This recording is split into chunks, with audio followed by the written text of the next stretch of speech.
Since so many of you have been asked about awing training, we're going to talk about some of the basic awing concepts today. I'm going to do it here in the backyard without a golf ball. Some of the best awing training you can do is at home, doing it while swinging in slow motion, doing it with your eyes closed, even swinging in regular motion at home, and awing at the same time. The main premise of awing is that if all the geometric alignments of your golf swing and all the components in your swing are going to be aligned properly, then when you awe perfectly, they will align properly. You have to have perfect posturing. You have to be perfectly relaxed. You have to have perfect breathing in order to awe perfectly as you swing. If any one of your alignments or components comes out of position, it's going to throw tension into the motion. And that stress on the motion is going to cause you to have an inflection in your awe. You're going to start holding your breath.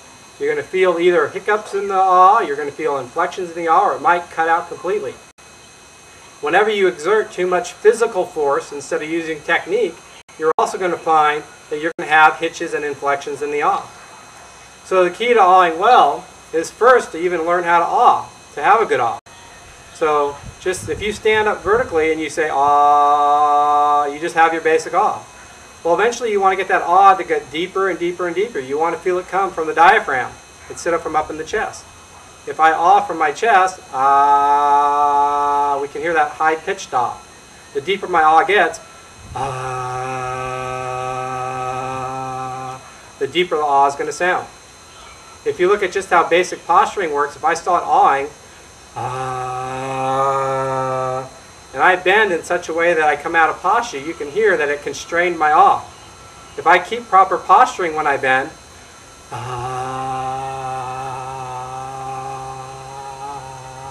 that awe is going to stay deep and relaxed. Same thing is going to happen when I'm swiveling. If I get set up with a nice deep awe happening,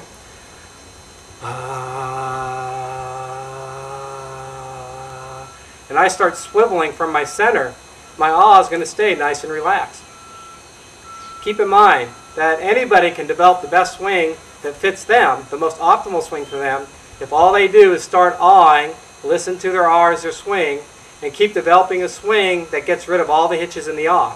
If you find a swing that gets rid of all the hitches in the awe, that swing will be optimal for your body type. So, one of the books I'm writing is just the awing swing. Learning how to utilize that awing, the slow motion training, and learning how to develop a way to get, develop a swing without any hitches, and understanding that once you get to that swing, that is the best swing for you. So, as you go into your training, you can use your training swing and you can apply awing with your training as well. We can go ahead and get set up, get a good deep awe,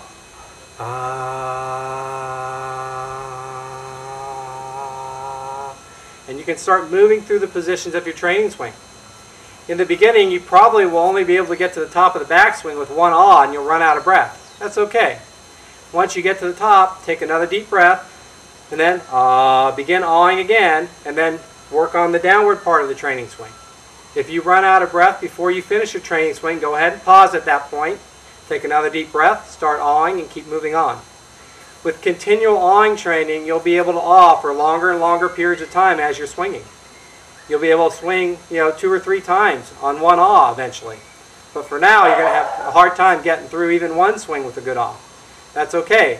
It's a developed skill. Being able to develop the capacity for breathing the way you need to have a perfect awe is something that takes time.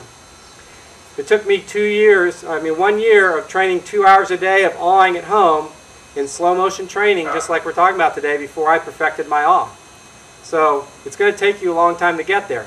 The good news is, along the way, as you continue to see your awe improving, you're going to see your swing improving. So it's worth putting the time and the effort in to learning how to awe well so you can develop a swing that's optimal for your body type.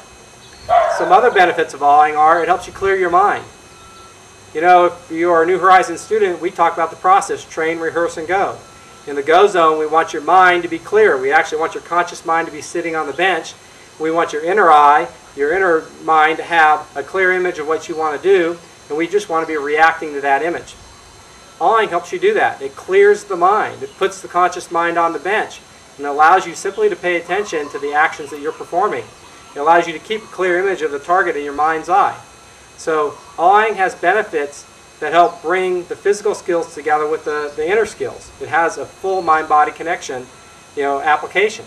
So if you want to have your whole game integrated with a good mind-body connection, then you need to spend a lot of time awing. So awing is going to help you get your physical skills down, but it's also going to help you get that mind-body connection that's needed so that you can have good focus and confidence on the golf course.